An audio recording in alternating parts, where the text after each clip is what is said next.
안녕하세요. 사연 읽어주는 남녀입니다. 오늘도 와주셔서 감사드리며 그럼 오늘의 사연 바로 시작하겠습니다. 올해 저는 환갑을 맞았습니다. 남편과 사별한 지도 벌써 10년이 넘었죠.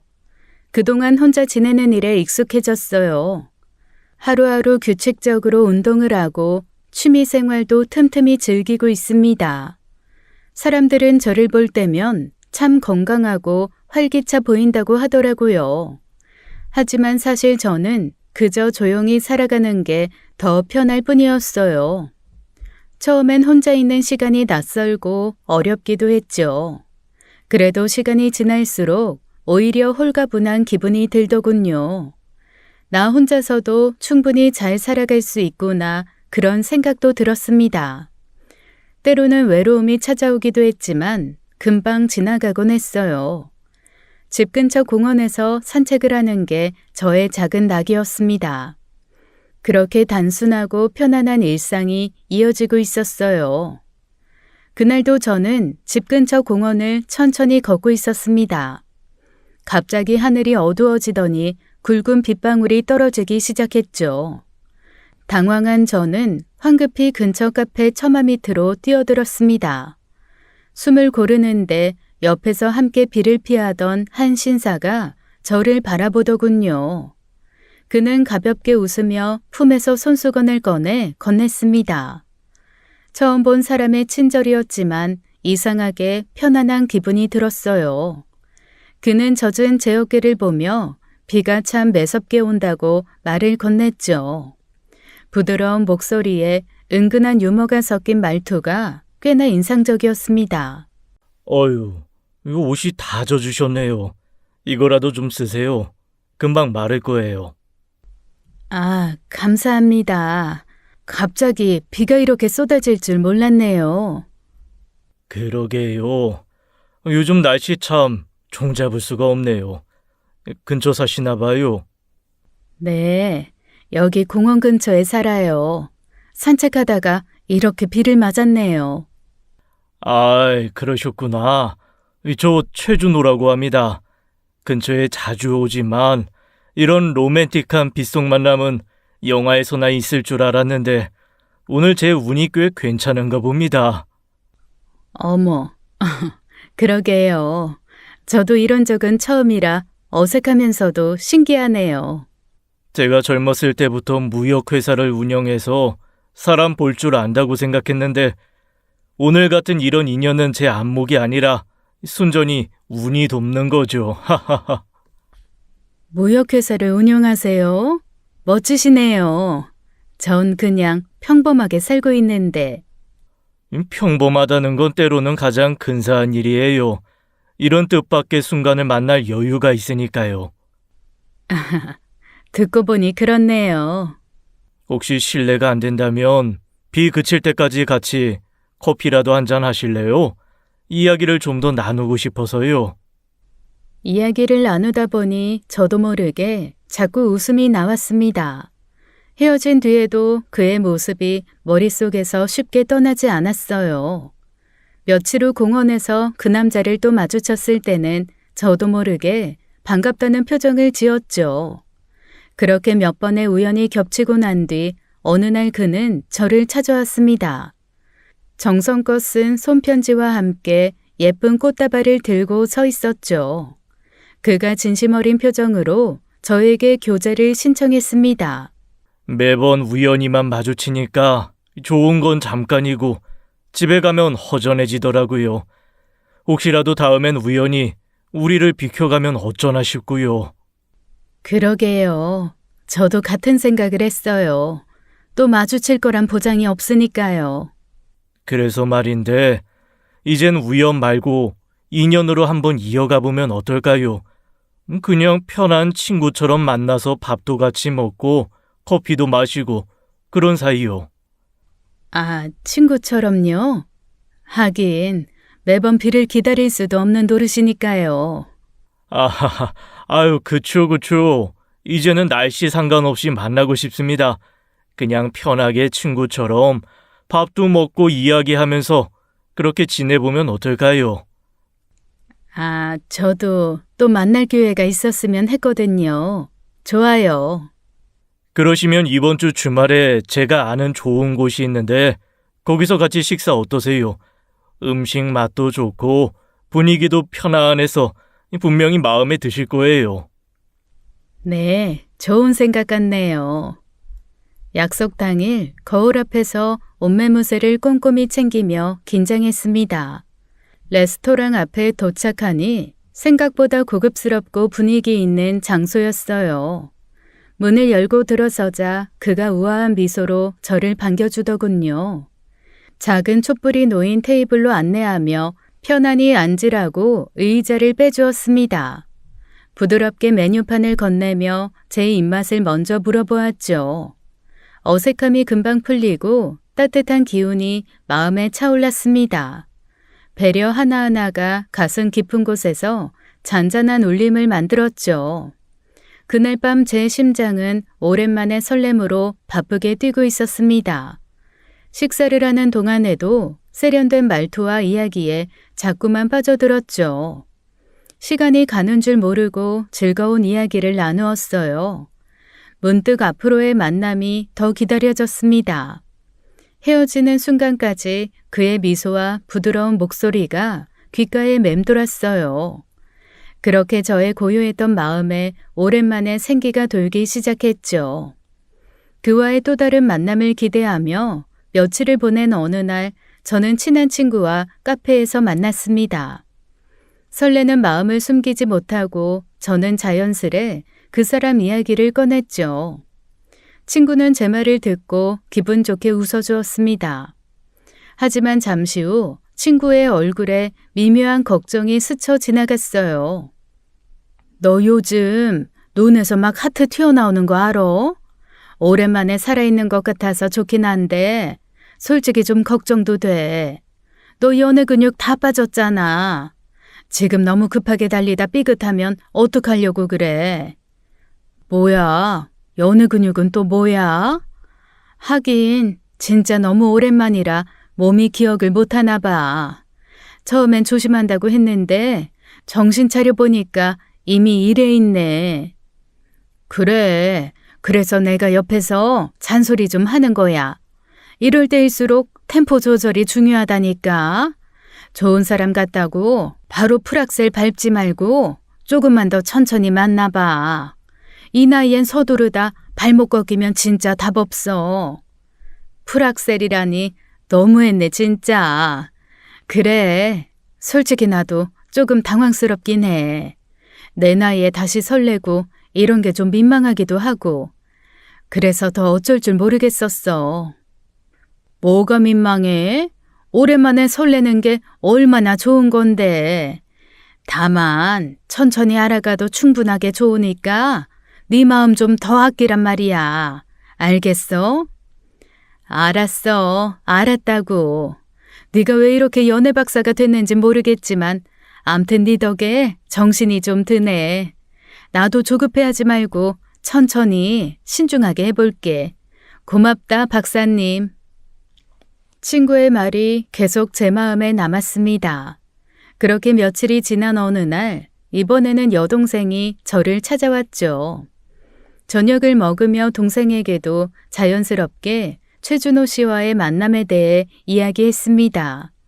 동생은 제 얼굴을 보며 활짝 웃었고 저도 기분 좋게 웃었죠. 그런데 잠시 후 동생의 눈빛이 조금 진지해지더군요. 언니, 요즘 완전 화사하다.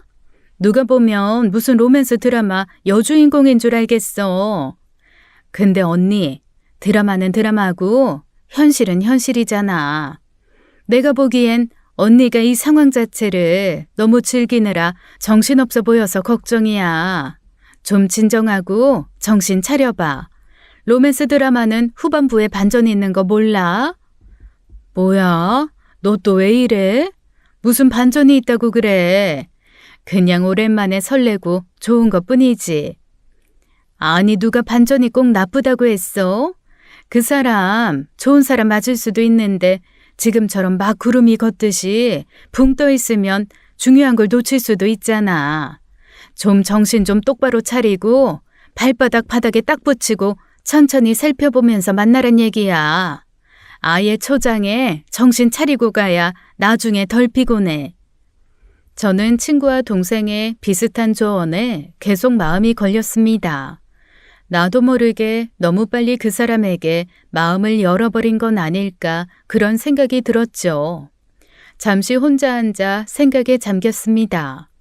하지만 저는 이내 머리를 저으며 걱정을 떨쳐냈어요. 오랜만에 느껴보는 이 감정을 놓치고 싶지 않았기 때문이었죠. 친구와 동생이 저를 진심으로 걱정한다는 사실만으로도 충분히 따뜻했습니다. 그럼에도 여전히 제 마음은 밝고 행복한 상태였어요. 앞으로 그 사람과의 만남이 어떻게 될지 생각만 해도 미소가 지어졌죠. 천천히 만나라는 조언은 마음속 깊이 새겼습니다. 다만 이미 시작된 이 설렘을 억지로 숨기진 않기로 했어요. 그저 행복한 마음으로 다가올 다음 만남을 기다릴 뿐이었습니다. 다음 약속 날 그는 저를 고급 레스토랑에 데리고 갔어요. 멀리서 제가 오는 모습을 발견하자 그는 자리에서 일어나더군요. 미소를 지으며 의자를 빼주는 그 모습에 저는 더욱 마음을 빼앗겼죠. 사실 사별한 남편은 무뚝뚝한 전형적인 부산 남자였거든요. 그에 반해 준호 씨는 참 다정다감했습니다. 작은 배려 하나하나가 저를 특별한 사람으로 만들어주는 듯 했어요. 식사를 하며 나누는 그의 이야기는 언제나 흥미로웠죠. 제가 젊었을 때 원양 어선을 탔었는데요. 한 번은 바다 한가운데서 폭풍을 만난 적이 있었어요. 배가 진짜 롤러코스터처럼 흔들리는데 순간적으로 여기서 죽겠구나 했죠. 그런데 갑자기 선장님이 노래를 부르기 시작하는 거예요. 다들 어안이 벙벙해서 쳐다봤죠. 근데 희한하게 그 노래를 들으니까 긴장이 싹 풀리더라고요. 다 같이 웃으면서 노래를 따라 불렀더니 진짜 거짓말처럼 폭풍이 잦아들었어요. 나중에 알고 보니까 선장님이 그 노래를 부르면 이 풍랑이 잠잠해진다는 나름의 징크스가 있었던 거죠. 어머, 정말요? 영화에나 나올 법한 일이네요. 그런 일도 겪으셨어요? 그럼요. 지금 생각하면 참 말도 안 되는 일인데 사람 사는 데는 그런 신기한 일이 가끔 벌어지더라고요. 그날 이후로 저도 뭔가 인생에 위기가 있다 싶으면 유쾌하게 노래를 불러요. 그러면 고민과 걱정이 싹 사라지더라고요. 한편은 중요한 계약이 무산될 뻔한 적이 있었는데 속으로 그 노래를 부르면서 웃었더니 정말 상황이 다시 풀리더라고요. 그때 깨달았죠. 뭐든 웃으면서 넘기면 결국엔 다 잘 풀린다는 걸요. 와, 준호 씨는 그런 특별한 경험 덕분인지 매사에 여유가 느껴지네요. 제가 괜히 편안하게 느껴지는 게 아니었어요. 편안하게 느껴지신다니 참 다행이네요. 사실 그게 제 작은 비밀이었는데 오늘 특별히 공개한 겁니다. 그렇게 한 번도 들어본 적 없는 세상의 이야기를 듣고 있으면 저도 모르게 빠져들곤 했죠. 그와 만나는 시간이 늘어날수록 저는 새로운 경험을 하게 되었습니다. 그리고 어느 날은 미술관의 특별 전시회에 저를 데려가기도 했어요. 또 어느 날은 제가 한 번도 가보지 못한 우아한 분위기가 감도는 음악회에도 초대했죠. 태어나서 그런 곳은 처음이었어요. 처음에는 낯설기도 했지만 저는 어느새 그런 문화 공간의 매력에 젖어들었습니다. 왜 사람들이 이런 곳을 다니는지 이 늦은 나이에 알게 되었죠. 그가 이끌어주는 대로 따라가면 모든 것이 새롭고 즐거웠어요. 일상에서 벗어나 특별한 장소에 갈 때마다 저는 가슴이 설레었습니다. 마치 꿈을 꾸고 있는 것 같았죠. 이거 특별히 혜정 씨 생각하면서 골라봤어요. 색깔이며 촉감이며 볼 때마다 혜정 씨 얼굴이 떠오르더라고요. 한번 해보시겠어요? 정말 잘 어울릴 거예요. 어머나, 저를 생각하시면서요? 이런 선물은 정말... 네? 마음에 안 드세요? 아니요. 마음에 들어요. 그저 정말 오랜만이라 준호 씨 마음이 느껴져서 너무 좋네요. 좋아해 주셔서 제가 더 기쁩니다. 앞으로도 이렇게 자꾸 챙겨드리고 싶어요. 괜찮으시죠? 저는 그 순간 완전히 마음이 녹아내렸습니다. 이제는 아무도 봐주지 않는 저를 그 순간에는 특별한 사람이라는 기분이 들었죠. 그날 이후로 저는 점점 더 준호 씨에게 빠져들었습니다. 자연스럽게 행복해졌어요. 어느덧 저는 그의 삶 자체에 빠져들고 있었죠. 저도 그와 같은 삶의 방식을 동경하게 되었습니다. 함께 있으면 저 자신까지 특별해지고 우아해지는 기분이 들곤 했거든요. 오랜만에 찾아온 이 감정을 계속 이어가고 싶었어요. 저는 이 행복한 시간이 끝없이 이어지길 간절히 바라게 되었죠. 하지만 현실은 현실입니다. 그날도 평소처럼 준호 씨를 만나 식사를 하게 되었습니다. 여느 날처럼 저를 근사한 레스토랑으로 데리고 가주었죠. 잠시 준호 씨가 전화를 받으러 밖으로 나간 사이였어요. 그때 한 직원이 저에게 다가오더니 아주 친근하게 인사를 건네더군요. 어서 오세요. 어머, 또 오셨네요. 네? 저요? 네, 전에 몇 번 오셨던 것 같은데. 어머, 아닌가요? 아니에요. 저 여기 오늘 처음인데 다른 사람이랑 착각하셨나 봐요. 어머, 제가 다른 분이랑 헷갈렸나 보네요. 죄송합니다. 괜찮아요. 사람 얼굴이 다 비슷비슷하니까요, 뭐. 맞아요. 저는 그 레스토랑을 처음 방문했었어요. 제가 평소 그런 곳을 갈 리가 없거든요. 처음 식당에 들어왔을 때부터 유독 저를 반기는 느낌이었습니다. 처음엔 그저 친절한 직원이라고 생각했는데 그날따라 이상한 느낌이 들었어요. 그 직원이 무언가 알고 있는 듯 했죠. 하지만 다시 그 직원을 찾아도 어디로 갔는지 보이지 않아 묻지를 못했습니다. 또 다음 날에는 준호 씨와 길을 걷다가 그의 지인을 마주쳤어요. 짧은 인사를 나누고 있는데 그 지인이 갑자기 의미심장한 말을 꺼냈죠. 아이, 최준호야. 이야, 오랜만이네. 죽은 줄 알았는데 살아있었어. 어? 옆에 분은 누구? 이야, 너 이번에 또? 야, 박성광이, 오랜만이다. 아이, 근데 너 갑자기 무슨 소리야? 여기 내 친구 혜정씨. 혜정씨. 쟤는 내 친구 박성광. 야, 혜정씨한테 인사나 제대로 해. 안녕하세요, 혜정씨. 네, 안녕하세요. 우리가 좀 급해서 먼저 가볼게. 나중에 연락하자. 그래, 가라. 혜정씨 좋은 시간 보내십시오. 준호 씨 지인의 그 말이 순간 머릿속에 날카롭게 꽂혔습니다. 또라는 말이 자꾸만 마음에 걸렸죠. 준호 씨에게 물으니 원래 장난기가 심한 지인이라고 둘러대더군요. 집으로 돌아오는 내내 그 말이 저를 따라오는 기분이었어요. 그리고 며칠 뒤 준호 씨는 급히 지방으로 출장을 떠나게 되었다며 준비하는 모습을 보였습니다. 미안해요. 갑자기 지방으로 출장을 좀 다녀와야 할 것 같아요. 며칠 연락이 어려울 수도 있는데 걱정하지 말고 기다려줘요. 다녀와서 바로 연락할게요. 그 모습을 보자 전에 그가 사업상 지방에 갈 일이 없다고 했던 말이 떠올랐어요. 저와 데이트가 잦아 제가 일이 바쁘지 않냐고 물었을 때 했던 대답이라 제가 정확하게 기억하거든요. 저도 모르게 고개를 갸우뚱하게 됐죠.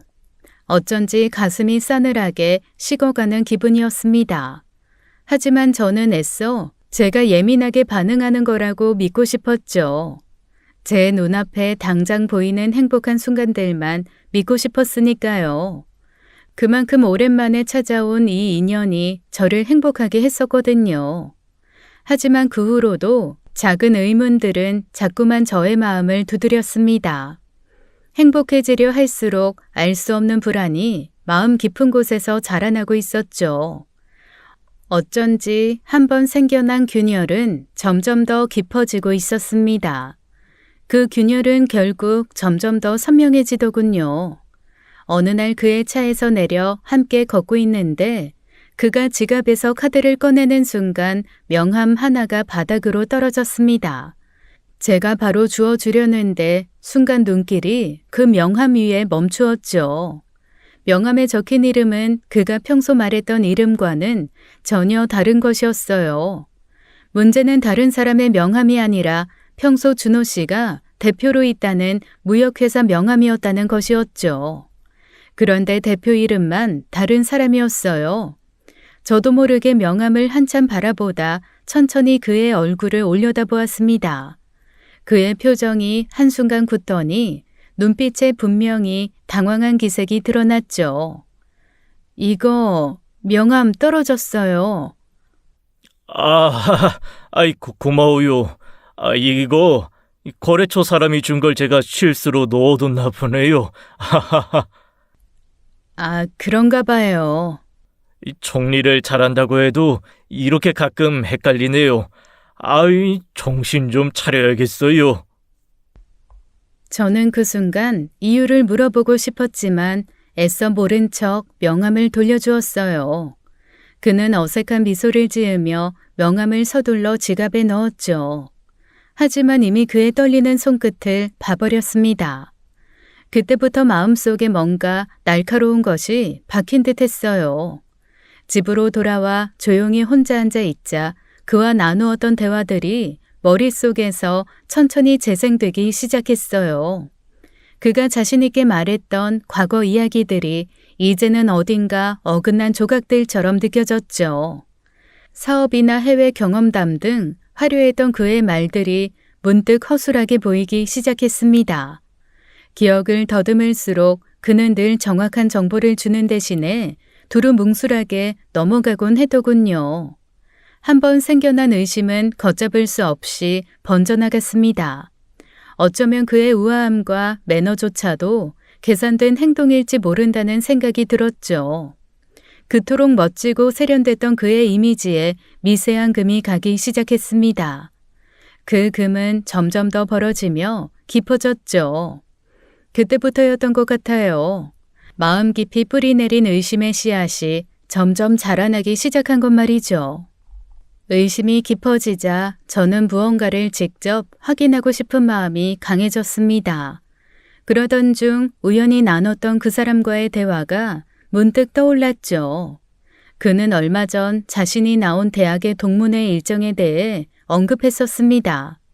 저는 그 일정에 맞춰 조용히 동문회 장소로 찾아가 보기로 했어요.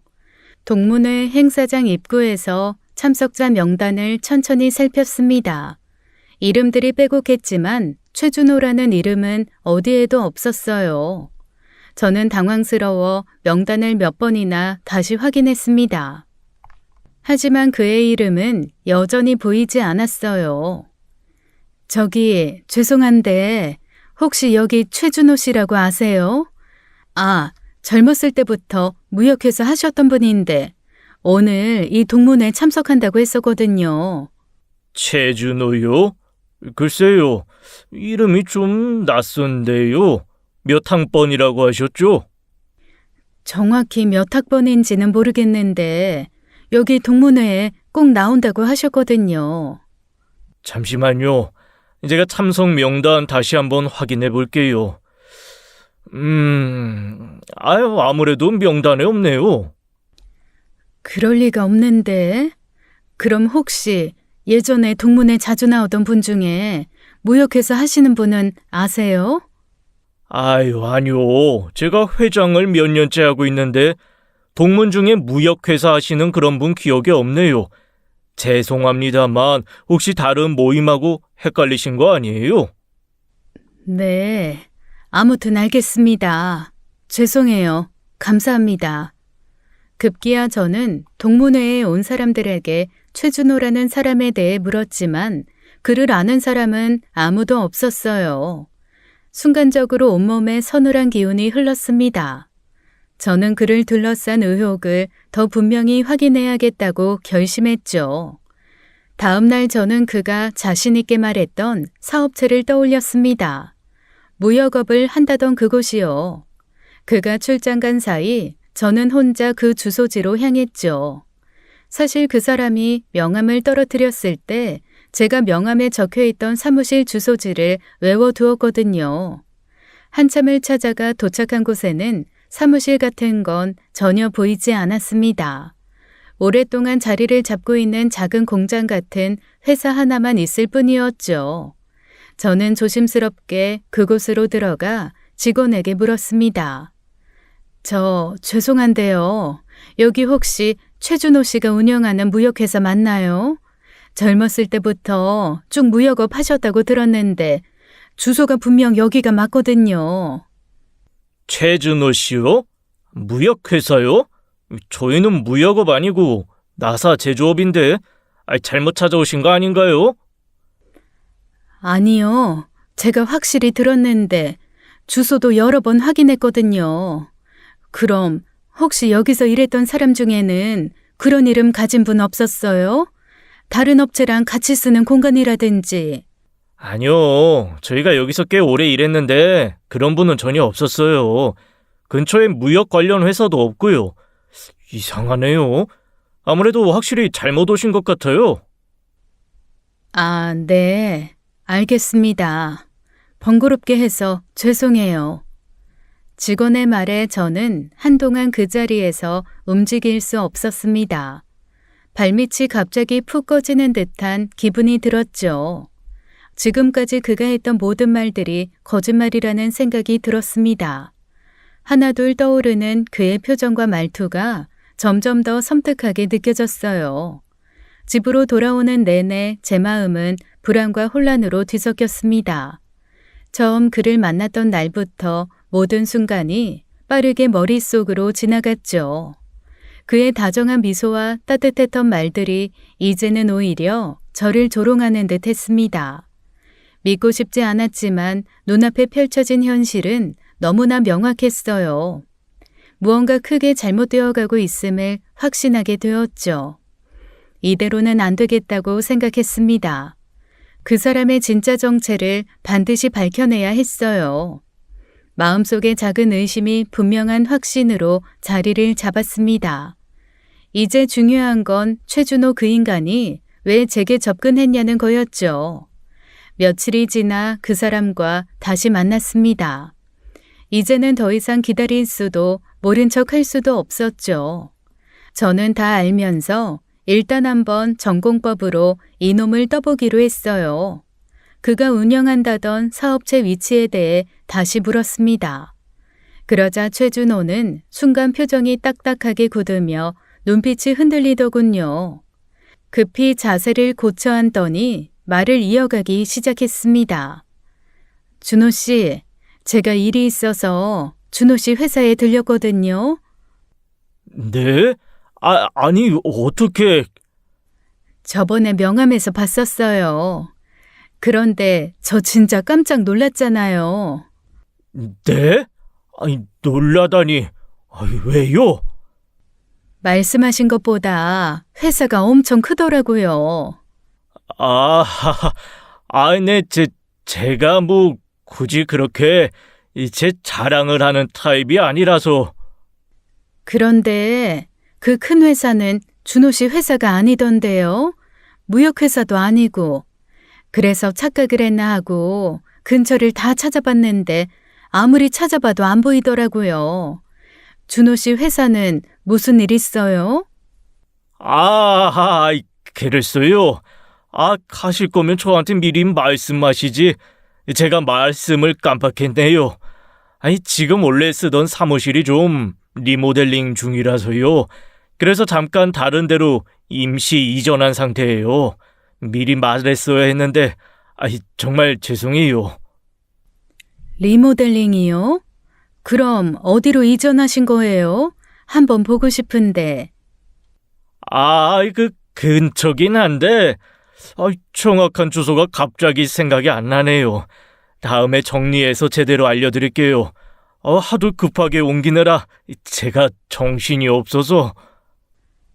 최준호, 그 인간의 변명이 참 궁색하더군요. 어색하게 말을 덧붙이던 그의 목소리는 미세하게 떨리고 있었죠. 저는 그런 그의 모습을 가만히 바라보았어요.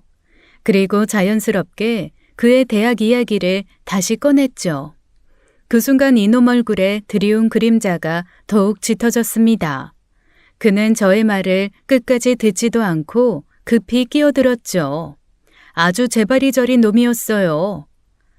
참, 준호 씨, 저번에 대학 동문회 간다고 하셨죠? 사실 제가 그날 궁금해서 거기 한번 가봤거든요.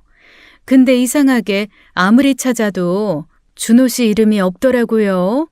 제가 잘못... 네? 그게... 제가 학교 다닐 때부터 사실 동문회 같은 거에 거의 참여를 안 했었어요. 졸업하고 나서 바로 일하느라 정신없었고 또 해외로 자주 다니다 보니까 연락도 끊긴 지 오래됐고요. 그래서 명단에 아예 빠졌나 보네요. 그래요? 그래도 명단이라는 게 공식적인 건데 참석 여부랑 상관없이 졸업생이면 이름 정도는 있지 않나요? 제가 혹시 몰라서 거기 있는 동문분들께도 여쭤봤는데 아무도 준호 씨를 모르시던데. 정말요? 저도 잘 모르겠네요. 원래 학교 다닐 때도 그렇게 유명하거나 활발하게 활동한 건 아니라서 기억하는 사람이 별로 없을 거예요. 그리고 제 학번 사람들이 많이 안 나왔을 수도 있고요. 그럴 수도 있죠. 네. 그럴 수도 있겠네요. 근데 정말 아무도 모르시니까 제가 좀 이상했어요. 준호 씨는 분명히 저번에 거기서 동문들 만난다고 하셔서. 그게... 제가 원래 참석을 안 하다가 이번에 누가 나오라고 연락을 받아서 오랜만에 가볼까 했는데 결국 바빠져서 못 갔거든요. 저도 정신없이 바쁘게 사니까 동문들이랑도 사이가 많이 멀어져서 그래요. 그러니까 너무 신경 안 쓰셔도 돼요. 네, 알겠어요. 그럴 수도 있죠. 저는 말없이 그의 얼굴을 응시했습니다. 그는 제 시선을 피하려는 듯 서둘러 주위를 두리번거렸어요. 참. 큰일 났네. 제가 중요한 약속이 있는 걸 깜빡했어요. 지금 바로 가봐야겠네요. 갑자기요?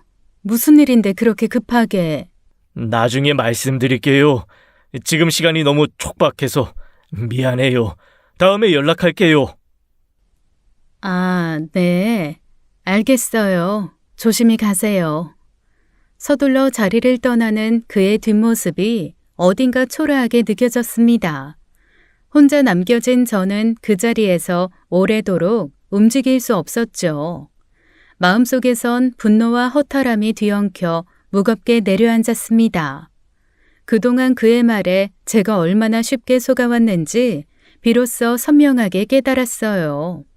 그의 다정한 말투와 따뜻한 미소가 모두 계산된 가면이었음을 깨닫자 가슴이 서늘하게 식어갔죠. 더 이상 그 사람에게 속을 순 없었습니다. 마음 깊은 곳에서 단단한 결심이 솟아오르고 있었죠. 그의 실체를 반드시 밝혀내리라 그렇게 스스로 다짐했습니다. 다짐을 했으면 움직여야죠. 하지만 제가 할 수 있는 게 많지는 않잖아요. 결국 저는 흥신소를 찾아갔습니다. 그의 실체를 더 이상 혼자서는 감당할 수 없다고 생각했죠. 저기 사람 한 명에 대해서 좀 알아보려고요. 네, 어떤 부분을 알아보길 원하시는지 말씀해 주세요. 최준호라고 하는 사람인데 무역업을 한다고 했어요. 근데 아무래도 좀 수상한 구석이 있어서요. 이 사람이 진짜 무슨 일을 하는지 지금까지 저한테 말한 게 사실인지 좀 확인하고 싶어요. 알겠습니다. 그럼 성함하고 알고 계신 정보들 좀 더 자세히 말씀해 주시겠어요? 최대한 정확하게요. 네, 제가 아는 건 모두 말씀드릴게요. 흥신소에 그의 조사를 부탁하면서도 마음이 불편했습니다. 하지만 달리 방법이 없었죠. 며칠 동안 제대로 잠도 못 자며 조사 결과를 기다렸어요. 그리고 드디어 기다리던 전화가 걸려왔습니다. 저는 급히 업체로 달려갔죠. 흥신소 직원은 저를 조용한 방으로 안내한 후 두꺼운 서류 봉투를 건넸습니다. 봉투를 열자마자 저는 가슴이 차갑게 얼어붙는 기분이 들었죠. 서류에는 낯선 이름과 낯선 얼굴에 사진이 들어 있었습니다. 최준호가 아닌 전혀 들어본 적 없는 이름이 적혀 있었죠. 조사해보니까요. 말씀하신 최준호 씨라는 분, 이름부터 가짜였습니다. 무역회사라는 것도 애초에 존재하지 않았고요. 결혼을 미끼로 여성들에게 접근해서 돈을 뜯어낸 사기로 이미 여러 번 신고가 접수된 사람이에요. 네? 뭐라고요? 신고요? 네, 이미 비슷한 피해 사례가 몇 건 있고 지금도 다른 피해자들 때문에 경찰 내사를 받고 있다고 합니다. 내사요? 수배 중이라고요. 잠깐만요. 그럼 지금 저한테 했던 얘기들이 다 거짓말이었다는 거네요? 네, 맞습니다. 지금까지 확인된 바로는 전부 거짓으로 드러났습니다. 많이 놀라셨겠지만 정신 똑바로. 이 개새끼가. 말이 안 나오네요. 어떻게 이런 일이. 넌 완전히 죽었다. 서류를 넘길수록 믿을 수 없는 내용들이 펼쳐졌습니다. 그는 결혼 사기를 전문적으로 치던 사기꾼이었어요. 지금까지 제가 알고 있던 모든 것이 철저히 거짓말이었죠. 과거에도 여러 명의 여성을 속여 피해를 준 기록이 자세히 적혀 있었습니다. 전과까지 있더군요. 피해 여성들의 진술도 상세히 기록되어 있었어요. 그들의 진술을 읽는 순간 제 얼굴이 화끈거렸습니다. 그가 지금껏 저에게 보였던 행동과 말들이 하나하나 정확히 일치했기 때문이죠. 다정하고 매너 있는 남자를 가장한 건 그의 시그니처 수법이었습니다. 충격적인 건 그뿐만이 아니었어요. 서류의 마지막 부분에는 현재 상황까지 적혀 있었죠. 그는 이미 다른 여성에게 고소를 당해 경찰의 내사를 받고 있었습니다. 한마디로 수배 중인 놈이었죠. 참 할 말이 없더군요. 말년에 아주 똥을 밟아도 제대로 밟은 겁니다. 순식간에 저는 분노와 배신감에 휩싸였어요. 그에게 보여줬던 저의 순수한 마음이 모두 더럽혀진 기분이었습니다. 한동안 움직일 수도 말을 할 수도 없었습니다. 지금까지의 만남이 모두 조작된 연극이었다니 도저히 용납할 수 없었죠. 그 뒤 저는 일부러 최준호에게 연락을 하지 않았습니다. 그랬더니 뭔가 안달이 났는지 그가 먼저 저에게 전화를 걸어왔죠. 전화를 받자마자 유난히 다정한 목소리로 말을 걸었습니다. 순간 저는 그의 행동이 참 우스꽝스러워 보였죠. 그놈이 하는 말의 의도를 저는 곧바로 알 수 있었습니다. 이런 말 갑자기 꺼내서 정말 미안해요. 근데 상황이 진짜 급해서 제가 지금 회사에 큰 문제가 생겼거든요. 거래처랑 계약이 갑자기 틀어져서 큰 금액이 급하게 필요한데 어디 부탁할 데가 없어요. 정말 염치 없지만 저 좀 도와줄 수 없겠어요? 얼마나 급하길래 그래요? 갑자기 그러니까 저도 좀 당황스러운데. 그러니까 저도 이렇게 갑작스럽게 부탁을 드리는 거죠. 믿고 얘기할 사람이라곤 정말 혜정 씨밖에 없어요. 물론 제가 최대한 빨리 돌려드릴 거고 이자까지 쳐서 확실히 드릴게요. 제발 좀 도와주세요. 이대로라면 정말 큰일 나게 생겼어요. 아무리 그래도 제가 큰돈을 그렇게 바로 마련하기가 쉽지 않을 텐데. 압니다. 그런데 정말 이것만 넘기면 제가 다 해결할 수 있어요. 평생 이렇게 간절한 적 없어요. 지금까지 좀 믿어주셨잖아요. 이번만 부탁드릴게요. 일단 제가 한번 생각을 해볼게요. 갑자기 그런 말씀 하시니까 정신이 없네요. 알겠어요. 알겠어요. 근데 정말 시간이 없어서 그래요. 하루라도 빨리 결정해 주시면 좋겠어요. 다시 한번 부탁드릴게요. 꼭 좀 도와주세요. 네, 제가 고민을 좀 해보고 연락드릴게요. 역시나 목적은 처음부터 제 돈이었던 겁니다. 그렇다고 제가 부자도 아니에요. 절대요. 참나, 얼마 있지도 않은 그 돈을 털어가려고요. 하지만 저는 일단 그 자리에서는 바로 대답하지 않았어요. 일부러 시간을 끌기 위해 고민하는 척하며 잠시 생각해 보겠다고만 했죠. 제 반응이 명확한 거절이 아니자 이놈이 좋아하더라고요. 다음 날부터 그놈은 자주 전화를 걸어와 저를 재촉하기 시작했어요. 하지만 저는 의도적으로 바쁜 척하며 그 연락을 피했습니다. 전화를 받지 않으면 문자로, 문자를 무시하면 다시 전화를 걸며 끈질기게 재촉했죠. 그럴수록 저는 더 침착했어요. 이 기회를 이용해 이 사기꾼의 사기 행각에 대한 확실한 증거 자료를 차분히 모으기 시작했죠. 이제는 그에게 더 이상 휘둘리지 않겠다고 결심한 뒤로 마음이 오히려 담담해졌습니다. 그러자 최준호는 더욱 초조한 태도로 저에게 접근했어요. 지나치게 과장된 애정과 달콤한 말들을 늘어놓기 시작했죠. 연락이 안 돼서 걱정했잖아요. 내가 얼마나 당신 생각만 하고 있었는데 우리 사이에 이런 사소한 오해로 멀어지면 안 되죠. 정말 사랑하는 거 알잖아요. 그러니까 제발 나 좀 믿어줘요. 미안해요. 나도 돈 마련해 보려고 여기저기 알아보느라 바빴어요. 조금만 기다려줘요. 정말요? 그렇게까지 신경 써주는 사람 당신밖에 없어요. 역시 내 마음 알아주는 건 당신뿐이라니까요. 이 일만 해결되면 내가 진짜 평생 보답할게요. 나한테 정말 당신밖에 없어요. 네, 알겠어요. 조금만 기다려요. 꼭 저한테 해준 만큼 배로 보답할 테니. 역시 내 사랑은 당신밖에 없어요. 고마워요. 이번 일만 해결되면 정말 당신 원하는 건 뭐든 다 해줄게요. 평생 당신만 바라볼 거예요. 그놈의 가식적인 말과 행동이 역겹게 느껴졌습니다. 정체를 알고 나니 그놈의 초조한 목소리와 안절부절 못하는 모습이 뚜렷이 보였어요. 처음으로 상황이 완전히 역전된 느낌이 들었죠. 저는 차분하고 신중하게 복수를 준비하기로 마음먹었습니다. 가장 먼저 제가 한 일은 그 남자에게 피해를 입은 다른 여성들을 찾아내는 것이었죠. 조용히 수소문을 시작하자 그가 저지른 사기의 흔적들이 하나둘 드러났어요. 얼마 지나지 않아 저는 그에게 속았던 여성들과 조심스럽게 연락이 닿았습니다.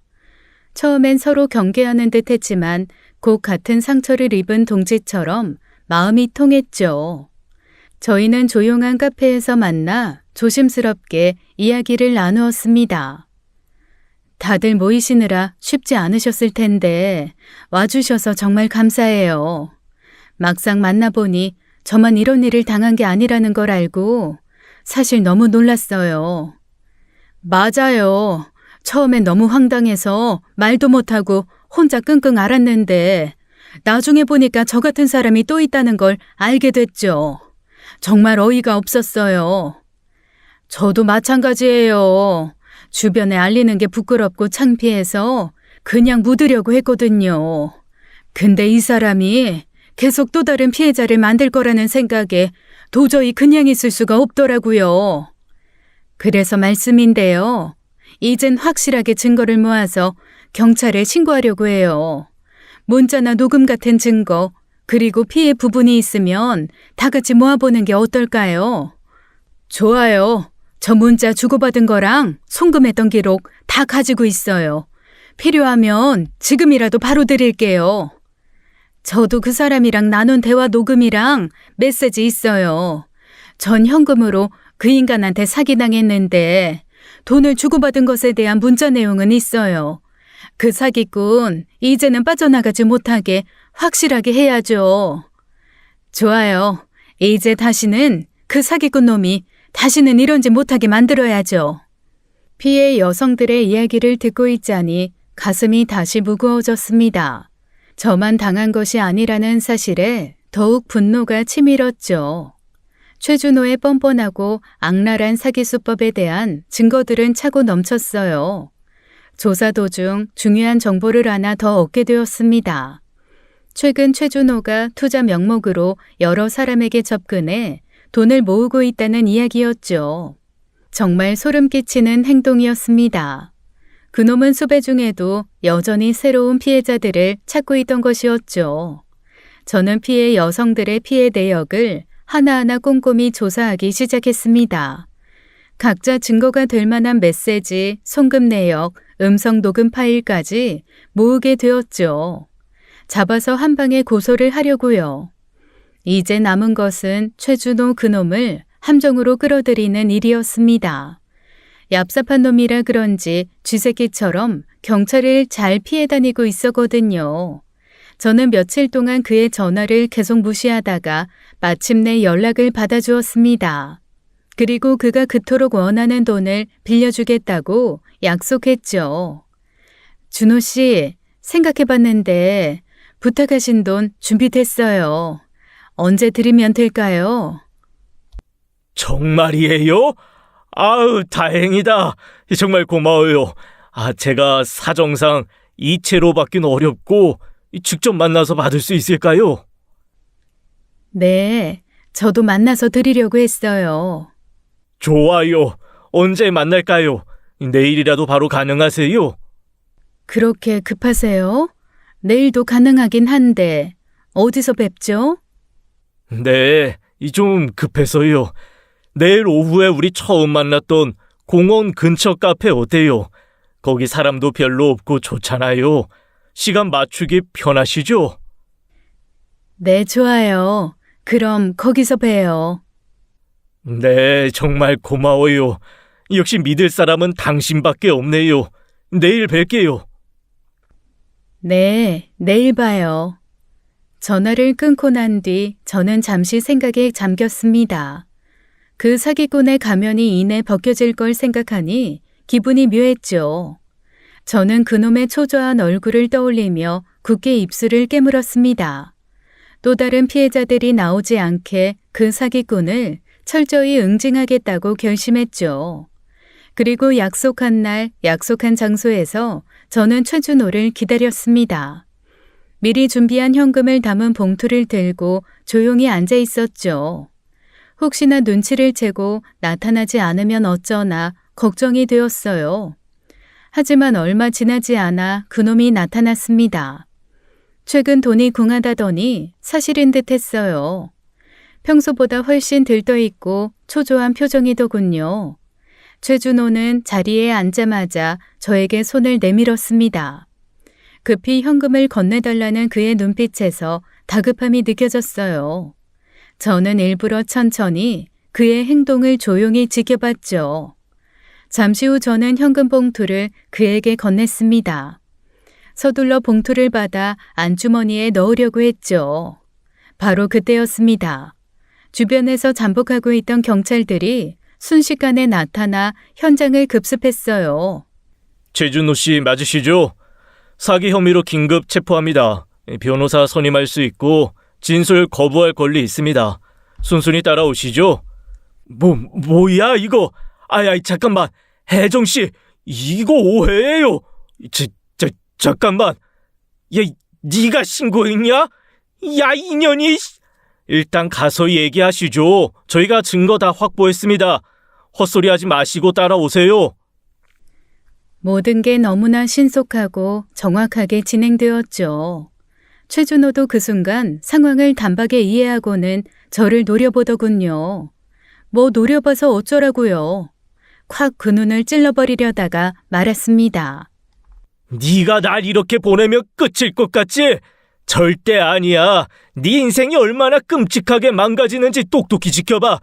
내가 감옥에 있는 동안 너도 반드시 지옥 같은 꼴을 당할 게다. 네가 이 세상에서 사라지기 전까지 평생 저주할 테니까 두고 봐. 어머, 무서워라. 그래도 어쩌지? 당신 같은 쓰레기가 없어지니까 오히려 세상이 깨끗해진 느낌인데. 그런 저주나 퍼부을 힘 있으면 감옥에서 오래오래 썩어버릴 각오나 하는 게 좋겠네. 두 분 진정하세요. 더 떠들어봤자 소용없습니다. 어서 따라오시죠. 최준호 손목에 수갑이 단단히 채워졌죠. 살려달라고 외치는 그 모습이 참 처참해 보였습니다. 비굴한 태도를 보면서 너무나 한심해 한숨이 나왔네요. 고작 이런 놈한테 당했을 피해 여성들의 고통이 선명하게 떠올랐기 때문이죠.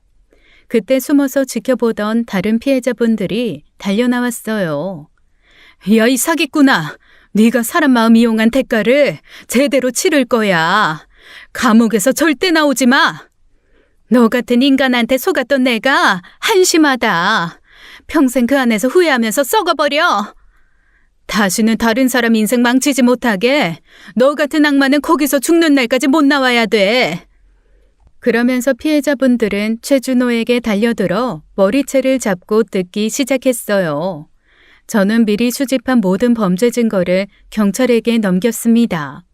이미 범죄로 수배 중인 놈이었기에 빠져나갈 수 있는 틈은 전혀 없었죠.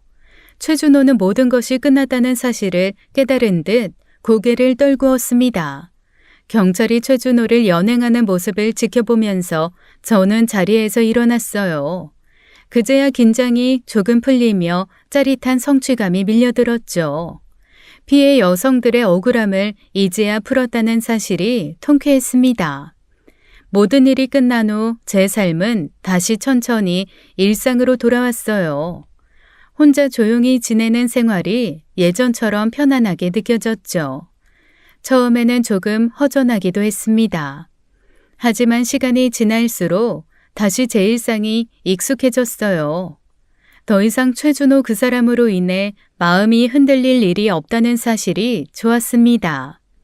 이제 저는 다시 저만의 일상을 차분히 누리기 시작했죠. 아침이면 공원을 산책하고 책을 읽으며 여유를 즐겼습니다. 취미생활도 다시 시작하니 마음이 한결 밝아졌어요. 가끔 이번 일을 떠올리곤 했습니다. 그때마다 씁쓸한 기분이 들었지만 길게 머무르진 않았어요. 과거의 일을 곱씹으며 시간을 낭비할 필요는 없었으니까요. 그 대신 저는 더 단단해지기로 했습니다. 어느 날 피해 여성 중 한 명이 연락을 해왔어요. 그 사람이 받은 최종 형량 결과를 알려주었죠. 언니, 방금 경찰한테 연락 왔어요. 그 사람 징역 10년 받았대요. 우리가 모은 증거랑 피해자 진술 덕분에 중형 나온 거라고 하네요. 정말요? 10년이면 그래도 피해자들이 겪은 고통에 비하면 약한 거지만 제대로 처벌받아서 그나마 다행이네요. 맞아요. 경찰이 그러는데 이렇게 여러 피해자가 증언한 게 결정적이었대요.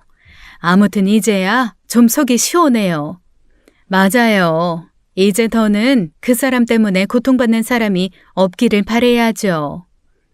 그는 여러 피해자들의 증언과 명백한 증거들로 인해 징역 10년을 선고받았다고 했습니다.